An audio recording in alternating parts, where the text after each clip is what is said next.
name kind of specifically. We usually know something's an enzyme because it ends in the suffix ase, A-S-E. So if you see something that ends in ase, we'll know that that protein is an enzyme. Peptidase. Peptidase is an enzyme. What do you think it works on? Peptides. Digestion. Digest what? Stomach? You don't want to digest your stomach. Oh, the food. What kind of food? What? Protein. Peptides, right? Peptidase, right? It breaks peptide bonds. So it's named based upon what it does with ace at the end. Fructose, actually, it's my second favorite enzyme. Fructose dehydrogenase. Tell me what it does.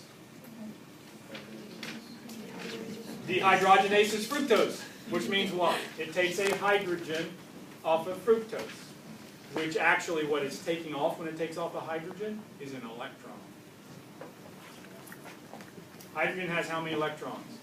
One. So if I add hydrogens to something, I'm adding electrons to something, right? If I take hydrogens away from something, I'm taking electrons away from something. Is that okay?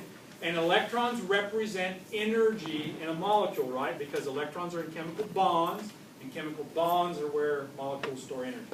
Does that make sense? They probably didn't tell you that in chemistry class, did they? Jeremiah, you had chemistry. We don't have chemistry. You get into it.